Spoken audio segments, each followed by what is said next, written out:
I'm a senior transportation planner um, with the Old Colony Planning Council. And let's run through the OCPC staff, just do introductions quick. Um, Start with Sean. Hello, everyone. My name is Sean Bailey. I'm also a senior transportation planner with the Old Colony Planning Council. Thank you. Mary. Mary Waldron, I'm the Executive Director of Old Colony Planning Council. Thank you, everybody. Charlie. Hi, everybody. I'm Charlie Kilmer, Deputy Director and Transportation Program Manager, OCPC. Thank you. Bill. I think he's stepped out for a second. We'll go to Matt. Good morning, everyone, or good afternoon, everyone. Matt Dyer, Senior Transportation Planner here at OCPC. All right, thank you. I think that's all the staff on right now.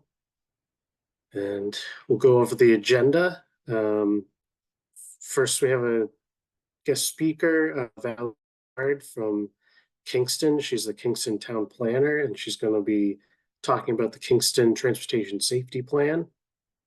And then we have Gerald Otler. He's the Trails and Greenways Director for the Department of Conservation and Recreation, and he'll be discussing the Hanover Rail Trail and just briefly going over what the DCR does. And then Sean will be talking about bike and ped projects in the Old Colony region, and then just going over some current news items from Mass Bike. And then I think we can go on. And Valerie, you're up first, so you can take it away. I don't know if you need to share your screen. Oh, that's okay. I actually Okay. don't have capabilities. I'm just gonna walk you guys through it. Sounds good. I'm the town planner in Kingston, and thanks for inviting me to speak. We were lucky enough to have some funds that were negotiated through our planning board here towards public benefit accounts, meaning that we had some special permits where our developers said, yes, in lieu of doing this or that for these waivers, we will give you some funding. And we were able to use that funding to do a prioritization plan for traffic safety here in the town of Kingston.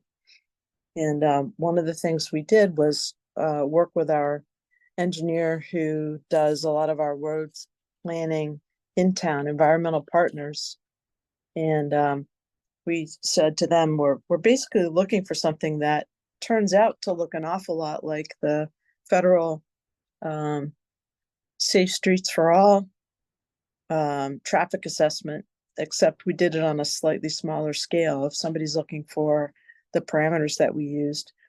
And we wanted to just try to take all of the issues we have here in the community in terms of people calling and complaining, accident reporting, and known safety hazards from all the work that have been done over the years with Old Colony Planning Council, and put that all into one comprehensive scoring program and kind of a big matrix to figure out where should we focus our priorities. And one of the unique things about Kingston is that we have a lot of miles of state-owned roads and then a lot of miles of town roads. And we have about 30% of our roads roughly are state-owned roads, and they're some of the main throughways in town. And a lot of the complaints and concerns we have are related to intersections along those state-owned roads that were put in to our 400-year-old town after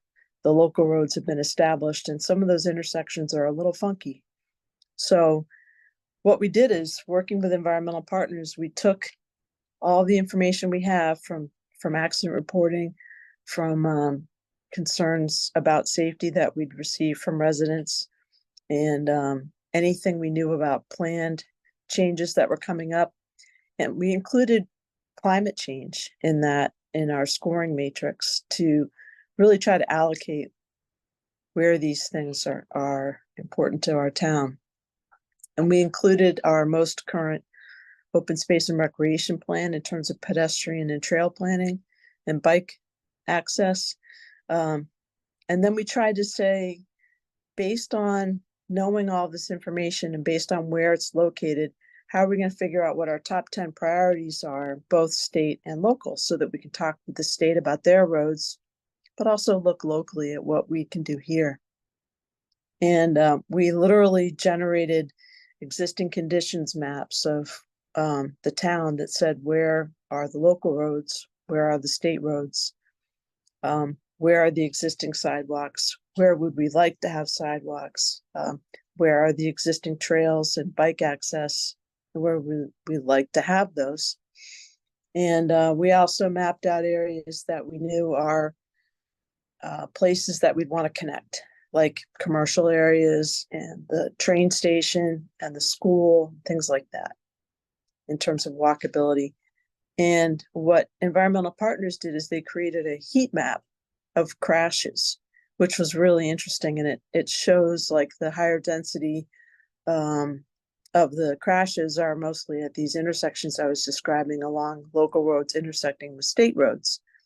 And those also happen to correspond with where our bike trails exist or are proposed, and they happen to correspond to where we would like to be able to get links to some of our commercial centers. So there's a rational understanding just looking at maps. Okay, these are the areas we should be focusing on. And I think the heat map was probably the biggest factor in terms of understanding that. And then we also put on our open space and trails. And we limited our concerns about sea level rise, because we knew that that was the impact that will happen on some of our local roads close to the bay.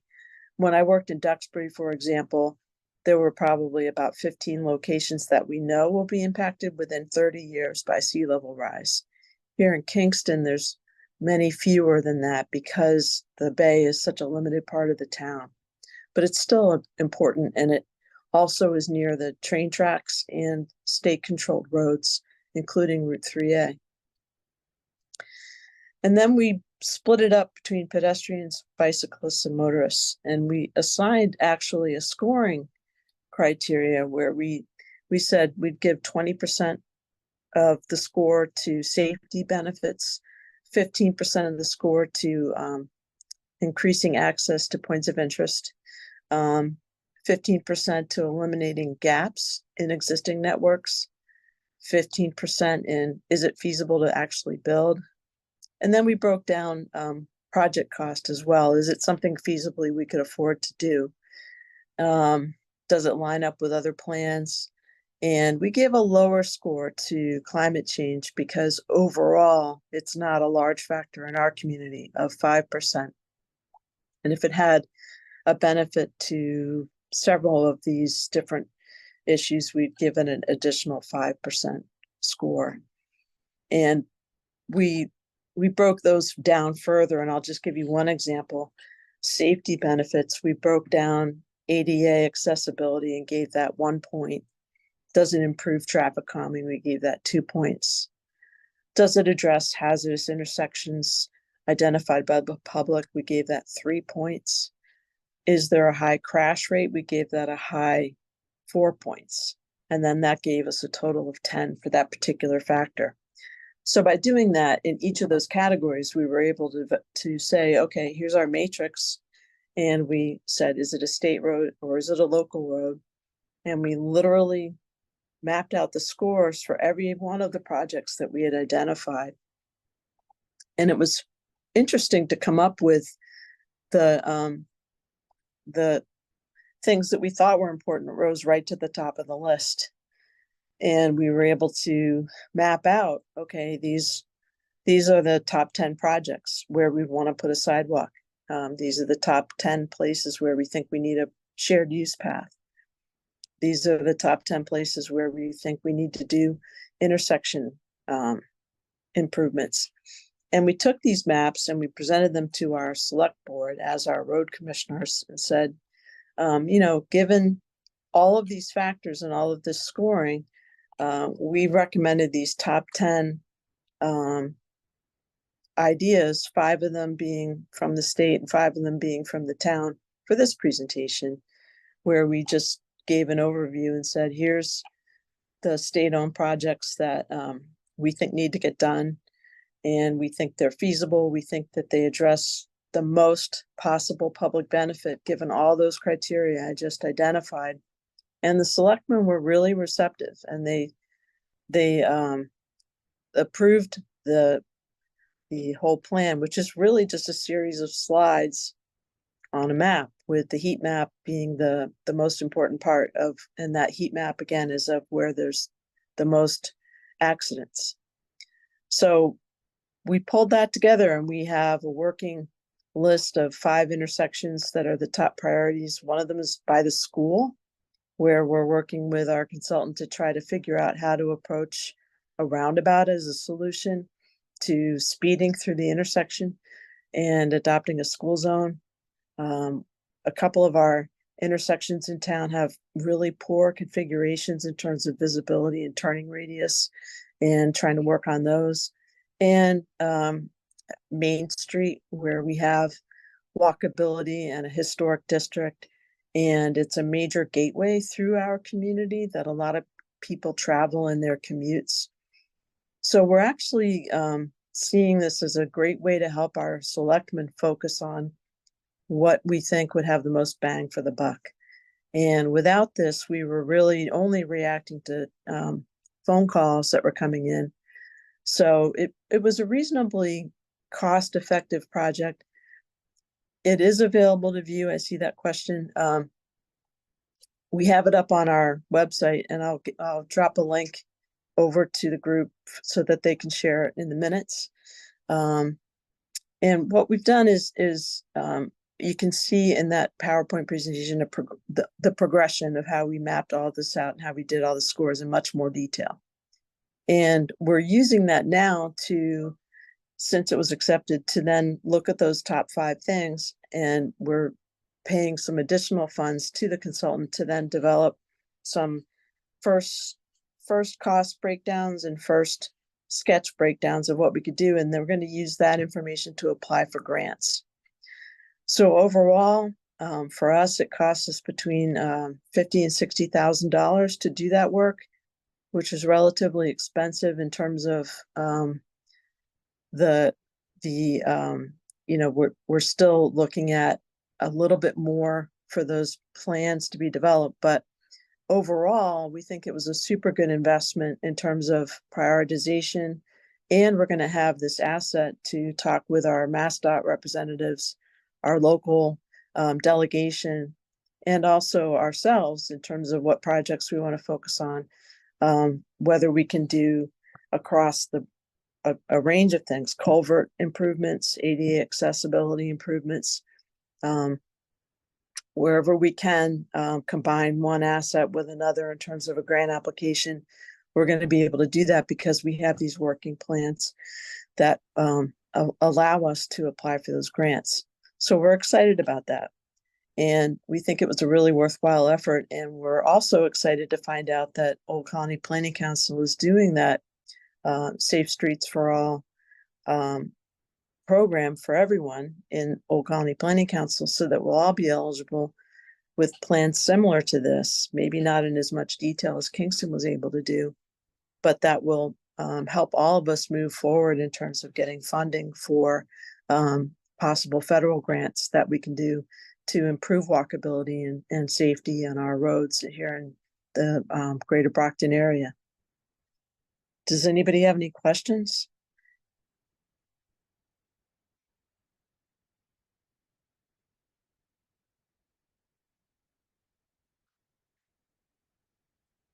I'm not seeing any. Yeah, thank you very much for going over the plan. Not so much a question, but I mean, I'll just add in that. So Old Colony NPO, we're wrapping up a Route 53 corridor study. So this is kind of building upon that study, that townwide assessment that the town and environmental partners recently undertook. So a lot of the stuff that was in their plans can be in ours, and then we're building upon that. For example, I don't think I saw like Kingsbury Square in the environmental partners plan, and like our study will include that, from a selfish point of view. Let's say when my kid goes to my gym, which is in the Arcade Plaza, there in Kingston, and it's funny. So like when my kid's at taking his gym program, sometimes I'd love to be able to like run across the street to Starbucks, which it literally is right across the street, to get my wife and I a cup of coffee. But the way the infrastructure there, it's literally impossible to walk from that plaza over to the other plaza where Starbucks is. The only way to do it safely is to get in your car and drive. So stuff like that. Yeah, we're definitely addressing in our plan. So Yeah, and we've asked a different engineer. We just yesterday got the price to try to advance that set of intersections, Tarplin and 53, where you're talking about into tip.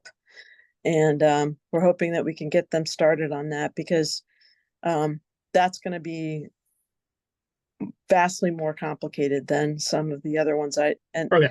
That was part of our scoring in terms of, can we do it? I just emailed to Charlie, because that was the first email that came up, a link to the PowerPoint presentation that's on our website. If Charlie wouldn't mind checking and dropping that into the chat, that would be fantastic. I'm apologizing to the group for not having the slides capability on my phone here, but hopefully everyone can take a link from that and look at the slides if they are more interested in seeing more. Yeah, thank you for sending that along. And Charlie put a great link in the chat as well. I don't know if everybody saw that. MassDOT is seeking to provide rectangular rapid flashing beacons assemblies free of charge to municipalities to improve pedestrian safety on locally owned roadways. And that link is provided for everyone. All right. Yeah. Thank you very much, Valerie. Actually, we do have a hand raised. Cheryl Ann Senior.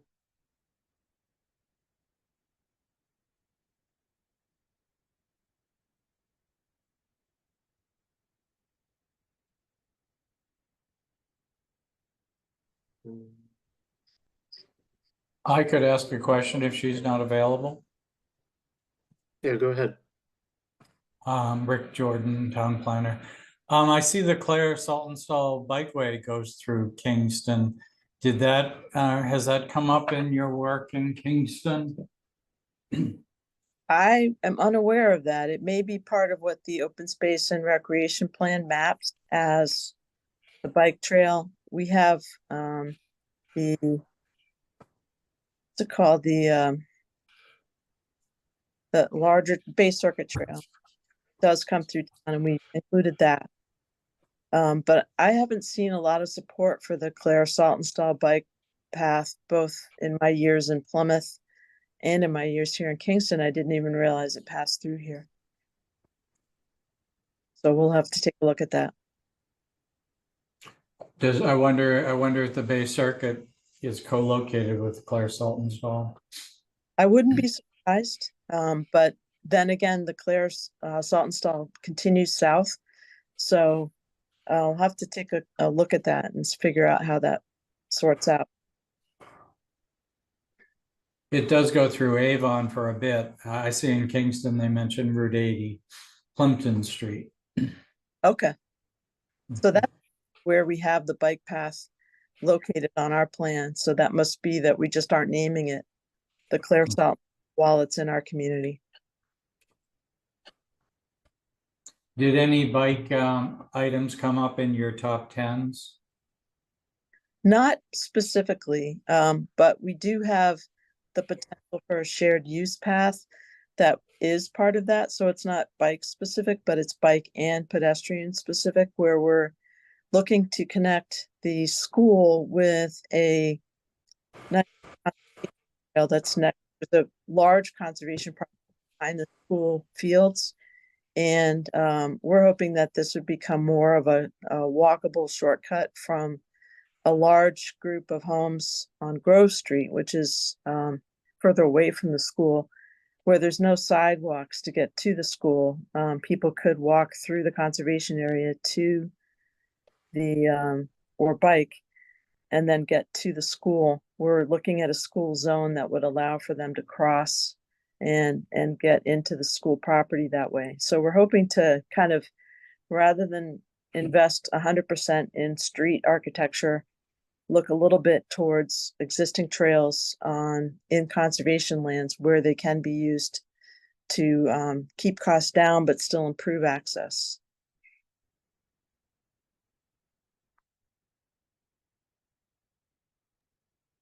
All right, thank you.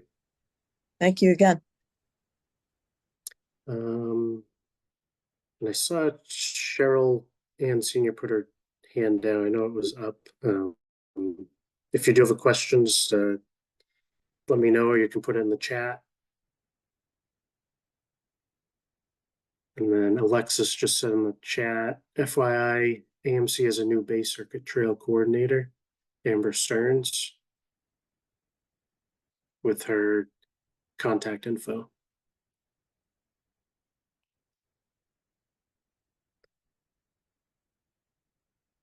All right, we can move on to Gerald Otler, the Trails and Greenways Director for DCR. Great. Thank you, Kyle. Good afternoon, everyone. I won't repeat my name and title or organization since that's right up there on the screen. I think most of you probably are familiar with the Department of Conservation and Recreation, which runs state parks, state forests, reservations, and some historic sites across the Commonwealth.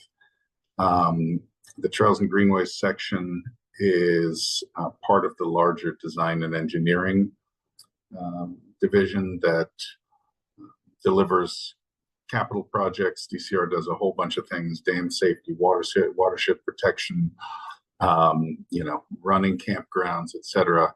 I'm in the part that delivers and maintains or does major maintenance to our capital projects. And of course, in my case, Trails and Greenways, that includes trails in state parks and state forests for hikers, mountain bikers, equestrians, snowmobilers, in a few cases off-highway vehicles, as well as greenways with a few different terms: shared use paths, greenways. These are typically sort of 10-foot, 12-foot wide paths that are good for bicycling, rollerblading, running, walking, pushing strollers, etc. Many of them, though not all of them, are paved in asphalt. We do have some that are stabilized aggregate, which is an accessible surface, but a little less comfortable for some users, like rollerbladers, for example. Many of the legacy greenways that you may be familiar with, right in the core of the metro area in Boston, along the Charles River, Mystic River, the Ponset River, those are facilities that have been in place for many years, or in some cases that we are continuing to build out. Those are not associated with former rail corridors, but really our best opportunities in most areas is to take advantage of former rail corridors and convert them into rail trails. So we're doing that in a number of places. We have some great facilities. If you enjoy biking, the Ashawilta out in the Berkshires is beautiful. The Nashua River Rail Trail, and we're building out the Massachusetts Central Rail Trail. DCR does not own or have any sort of rights to all of that corridor. That's 104 miles from Boston to Northampton, but we are building out about 22 miles. We'll release the corridor from the MBTA. And then there are quite a few rail trails that have been developed by others. other state agencies or municipalities, nonprofits in some cases. So the Minuteman was kind of one of the earliest locally and I believe nationally that is not a DCR trail, but it's kind of a iconic rail trail in Massachusetts. So there's a lot of momentum now, and I wanted to tell you a little bit about kind of what DCR does, what we don't do, how we can support local efforts, and so on. So we really have kind of two ways that we operate at DCR. One is just direct delivery. Well, let me call that three ways. One is sort of direct delivery of capital projects. So we have property rights, ownership, easement, lease, whatever it may be, to a rail corridor. We design it, we build it, we operate it, we maintain it. That's really straightforward. Unfortunately, it's not always straightforward to acquire those rights. And if we were to be able to acquire rights to a lot more corridors, we would need a lot more funding in order to do that. So fortunately, there are other ways that these facilities can get built. One of those is through our Mass Trails grant program. So also in the Trails and Greenways section, we run a grant program. It's both for recreational trails, sort of off-highway vehicle hiking, etc. There's a component of it for that, but most of the funding, which is now at $10 million a year, and I'll post the link to the website so you can get more information. Most of the funding goes to shared use paths. So for anybody in a municipality or nonprofit, if you're looking at an abandoned rail corridor or some other facility and thinking that would make a really great shared use path, then this is a source of funding. So, DCR, we can't spend our state capital dollars in places that we don't have a property interest. So in terms of those projects that we design and deliver, we're somewhat limited, but this program really allows us to extend our reach and work with other partners to build facilities where we may not have any sort of property interest. So that's a way that a lot of across the state is getting done. It's being used for acquisition, feasibility, design, as well as construction.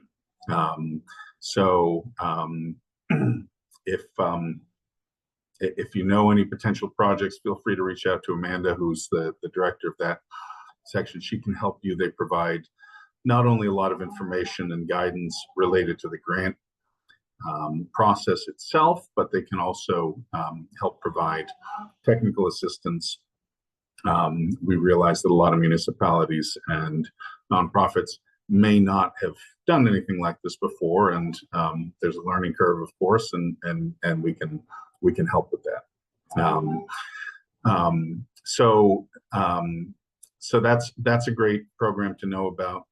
The third way we operate beyond kind of just our own straightforward project delivery in the Mass Trails program is in close partnership with MassDOT. So we have an interagency trails team. We have, with that team, defined a priority trails network.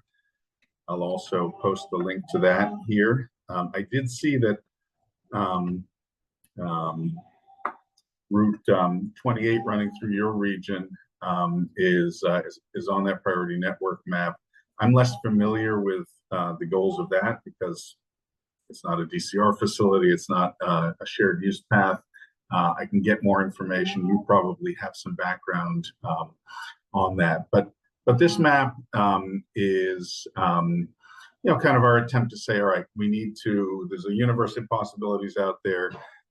Let's focus, particularly when it comes to grant making, because through this partnership with MassDOT, we review the Mass Trails grant applications and make decisions.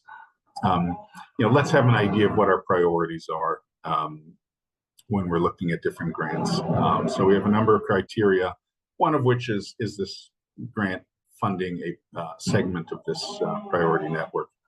So hopefully you're all able to open that as well.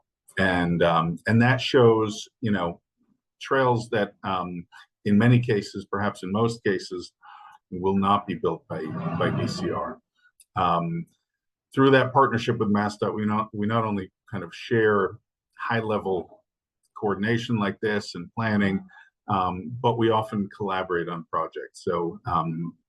So a lot of the shared use paths, even those that may end up being operated and maintained by DCR, are built and in some cases even designed and built by MassDOT. They have access to federal transportation funding, so we work with them to get projects on the tip. So, you know, I can serve as a resource for projects like that, where, you know, again, DCR may not have a property interest. It may not be something we deliver directly, but we may be able to kind of help coordinate with MassDOT and help get something designed and built. So that's kind of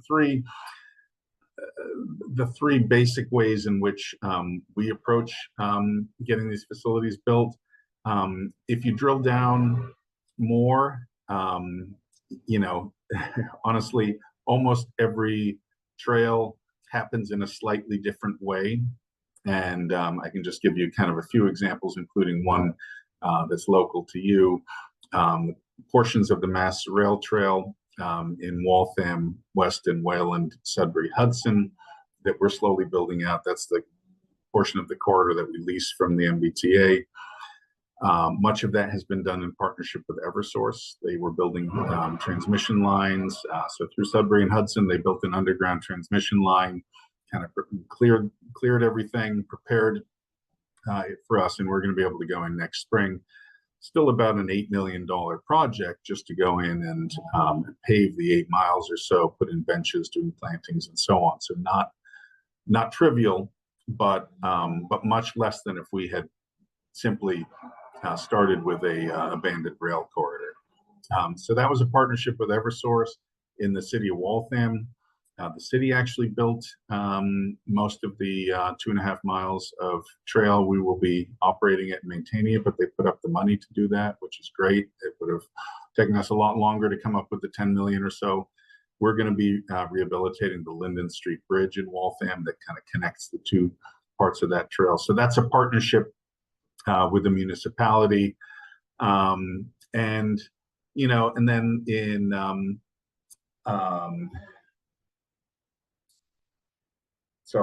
Hanover, for trying to remember the name of the town. We've worked with the town there. That actually is a segment of rail owned by DCR, but they approached us. They were interested in developing it. It was not something that was high on our list of priorities. As you can imagine, we have finite funding, finite staff time like everybody else, and we have to really kind of prioritize where we're allocating those resources. So they came to us, they said they were interested in doing it. We were able to help them in a few ways. One, some technical assistance and feedback on permitting. Again, recognizing that this may be a new type of endeavor for many municipalities.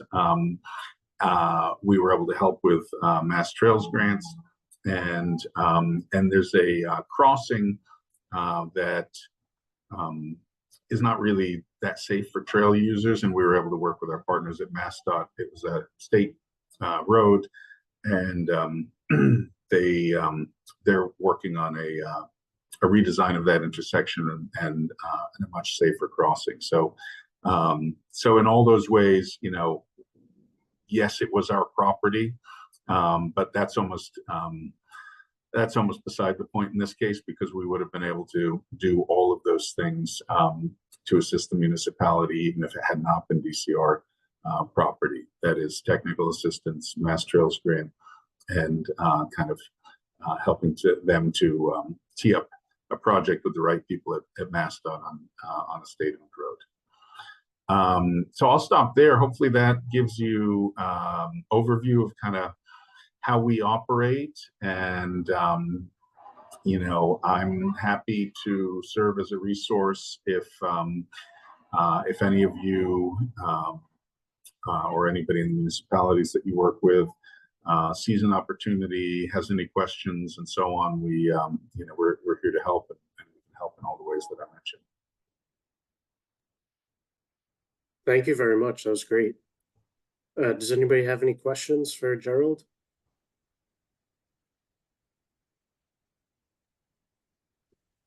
Is a question here, Rick Jordan? I think you mentioned a couple examples of greenways. I wanted to write a couple down. If you could cite them again, please. Yeah, so the DCR ones that I would recommend you checking out include, if you want to travel way out west, the Ashewilticook, which goes from Adams down to north of Pittsfield. There's some efforts now to extend it into Pittsfield, and as well as farther north and a connection to Williamstown. But there's about 13 miles from Adams south that are absolutely beautiful. So if you ever find yourself in the area, take a walk, or even better, take a ride. The Nashua River Rail Trail runs from Ayer to the New Hampshire border and actually continues into New Hampshire. Another just stunning trail going through farmland and state forest and along the river. Also accessible by commuter rail in Ayer. For me, the gold standard is when we can connect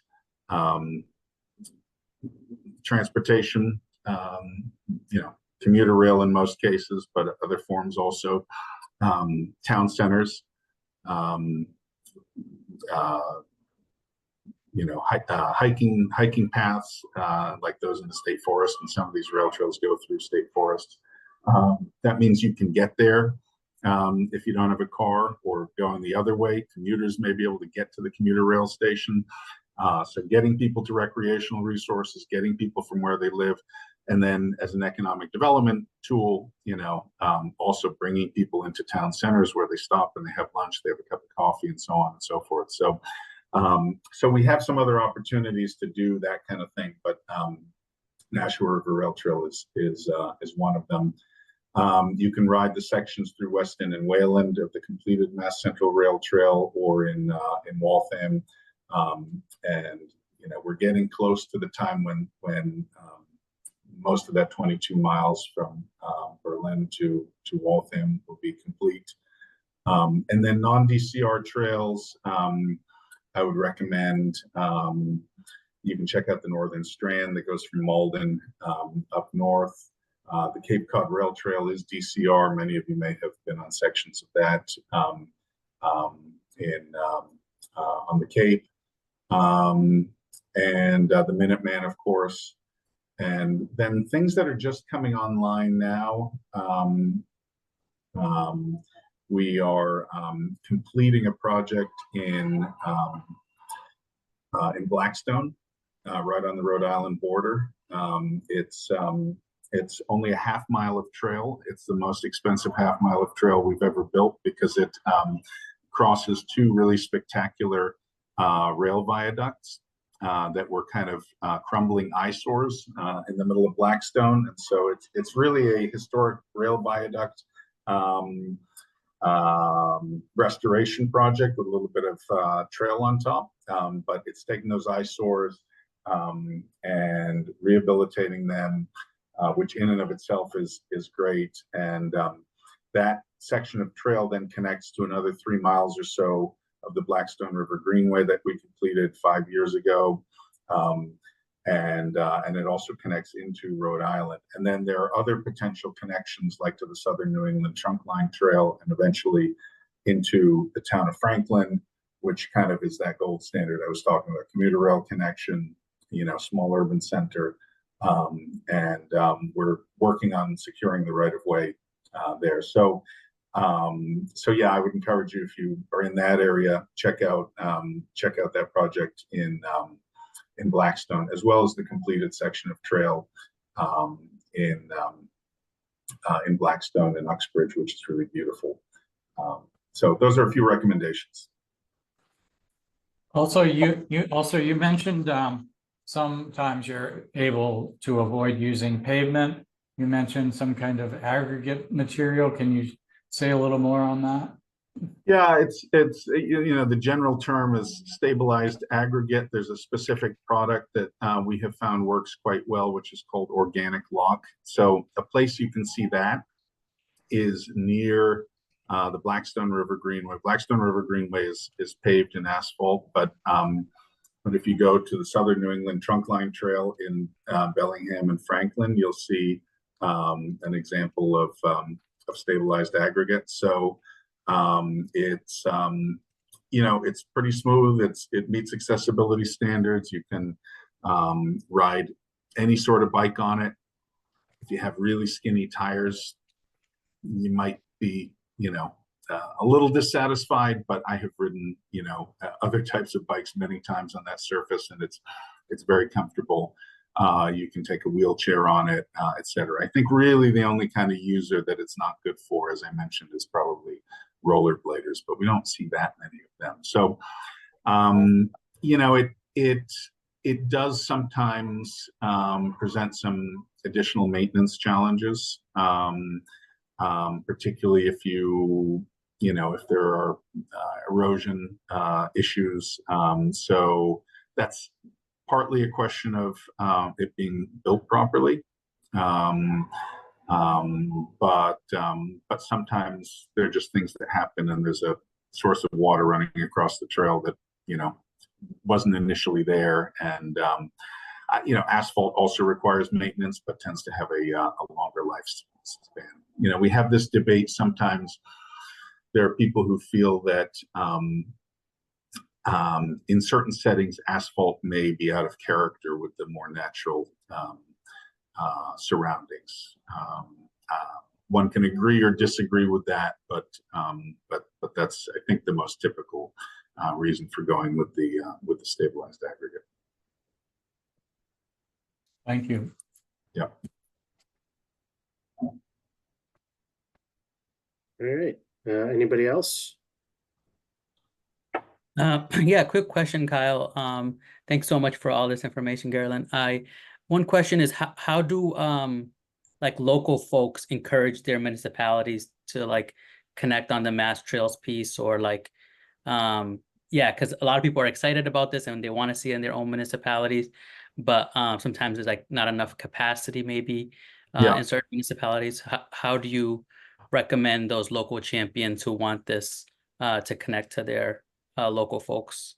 Yeah, great question. And there are probably as many ways that has happened as there are that trails have gotten built. As I mentioned before, we've done these in partnership. So we see a lot of advocacy groups that have been really tireless in not just advocating for trails, but actually hands-on, getting them designed and built. So, there's one on Squanicook Greenways, for example, up near the Nashua River Rail Trail. The Mass Central, that is very much a story of advocacy, and a small number of individuals in particular that have just been pursuing that doggedly. In fact, I'm going on a 3-day ride, Friday, Saturday, Sunday, from Northampton to Boston to look at all of the future alignment, right? Both those segments that are built, but also those segments that are not built, the challenges, meeting with elected officials and advocates along the way. So that's a very, so I would suggest that, and I'm happy if you email me. I put my email in the chat. We can talk a little more, and I can connect you with some of those people who have a long history of doing this and can share better than I can their lessons. So sometimes you have a municipality that is really interested in doing this and that champions the project. That was true in Hanover, in the case of Hanover in your area, but other times it's really advocates and nonprofits, and we do give, as I said, Mass Trails grants to those groups, and often they're the ones who are hiring the consultants and doing the feasibility study and doing the design and really getting it done. Maybe with support and help from municipalities, certainly with support and help from us, but often very much on their own initiative. So happy to connect you with some of those folks. Thank you. Yep. Thank you, Yolanda, for that question. And I have another question, might be out of scope, but is there any update on the Bourne Rail Trail with its $20 million rail trail only option versus its $80 or $90 million trail and rail option? I think Pete Sutton is on here as a guest. Pete, you probably are more up to speed on that. Can you unmute Pete and he can give an update?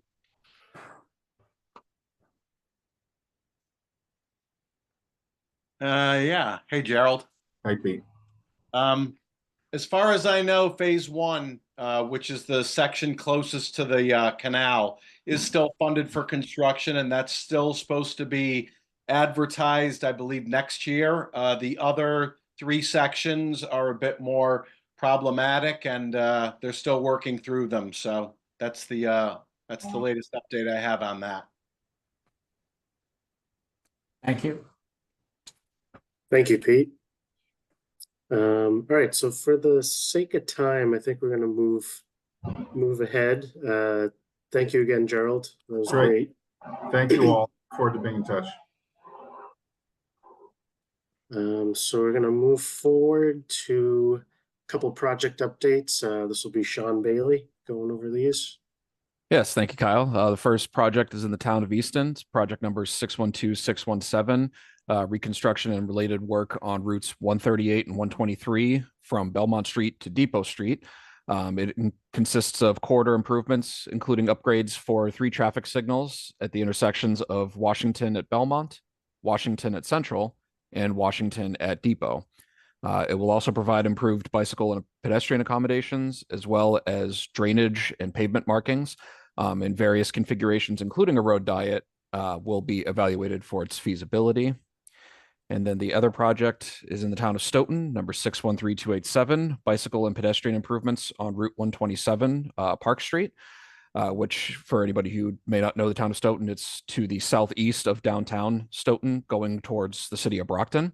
And this project simply proposes bicycle and pedestrian improvements for 2.1 miles from Park Avenue, which is right across the street from the intersection with Sumner Street, and all the way to South Street, which is right next to the Panera Bread Plaza.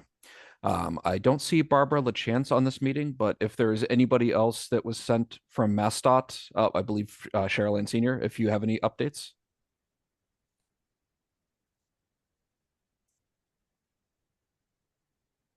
If you're speaking, Cheryl, we're unable to hear you. I don't know if you're able to maybe try to unplug your headset if you're using one, or check your microphone settings with Zoom.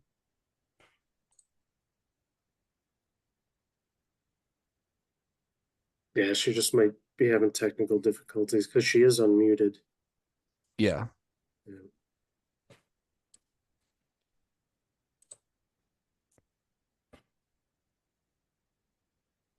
Well, that's okay. We can move forward. Thank you, Sean. You're welcome. Maybe we can loop back to her if she's able to fix her problem before the meeting's over. Yeah. All right. Thank you. Okay, so, and then just some current events and news items I'll be going over. First up is the statewide e-bike rebate program. This will be launching in the fall of this year or spring of 2025. This is put on by the Massachusetts Clean Energy Center, Mass CEC, and this will be for low and moderate income residents, which will partially offset the cost of e-bikes. They have Mass CEC, they have launched a new page on the website which goes over the benefits of e-bikes. I can send that link out to everyone. They're not accepting applications yet, but they are taking contact info for interested individuals. So that'll be coming up soon. And then the next one is a MassDOT truck safety regulations. This was brought on from the an act to reduce traffic fatalities, which was signed into law back in 2023 by Charlie Baker. These regulations will take effect in January of 2025. Trucks will be required to have side guards, improved convex mirrors, as well as backup cameras, and this is to protect vulnerable road users. And then coming up on October 9th is International Walk, Bike, and Roll to School Day. This is put on by the Safe Routes to School and MassDOT. I've provided the link. You can share with schools and your communities to sign up for this event.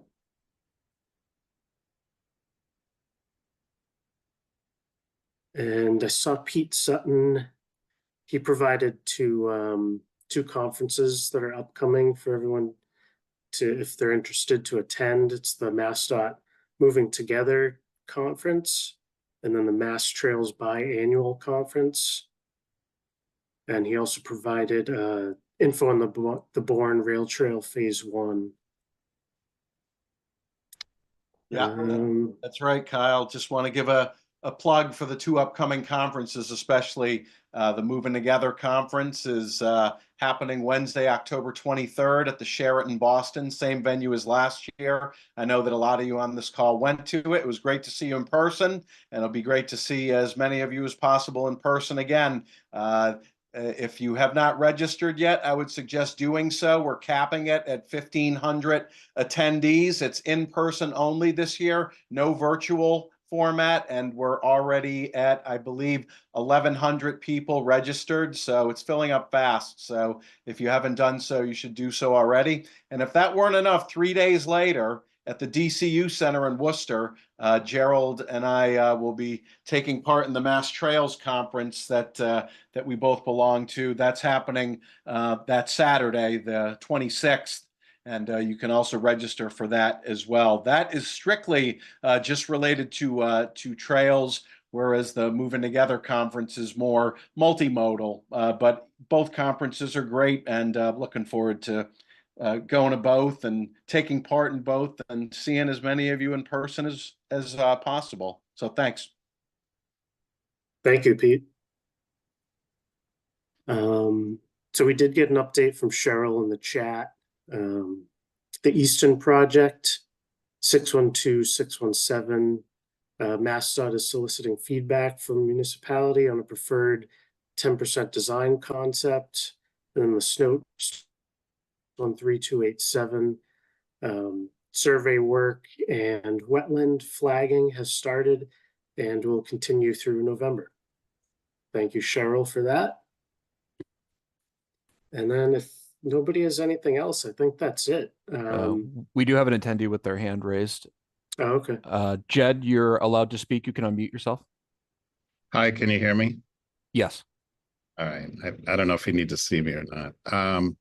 So I just want to introduce myself. My name is Jed Horesco. I'm a transplant from Boston. I've been in Brockton almost 5 years now. So I'm both a cyclist as well as have a lot of community activist experience and the like. So we've started a group here in Brockton called Brockton Bikes. We have a Facebook group by the same name. And we're sending it around monthly. Can you hear me? Yes. Oh, okay. Sorry. I'm getting a notification that says they're going to lower my, I'm not speaking. So we've centered around a monthly ride on the first Friday of the month, which is sort of inspired by Boston Bike Party. We're just obviously a much smaller version, but we intend to grow as large as possible. We begin the rides downtown and go out for about 10 miles, usually into the DW Park. But really the intent of it is to put cyclists on the streets of Brockton, give people the safety of riding as a group, create community, obviously get drivers used to cyclists on the street. So it's intentional that it's done sort of around rush hour time.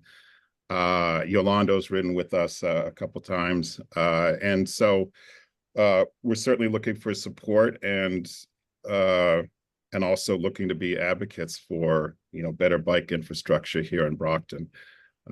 So yeah, that's us. That's awesome. Thank you. And you said you mentioned that you have a newsletter that goes out.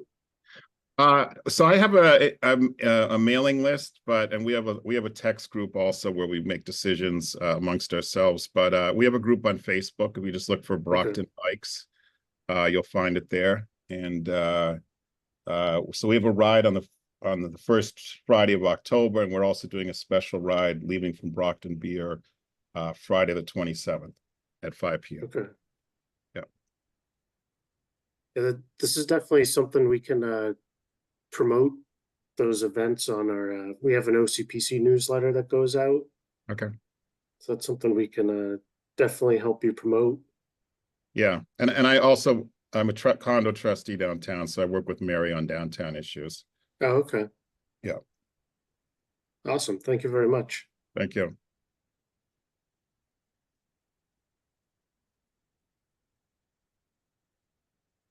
And then finally, our next meeting will be on December 18th. I'll send out a calendar reminder event for everyone. And this is a great meeting, full on time. It's just 2:00. Perfect 1 hour.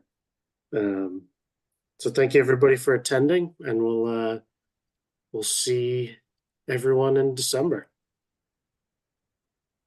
Thank you. Thanks. Thank you. You.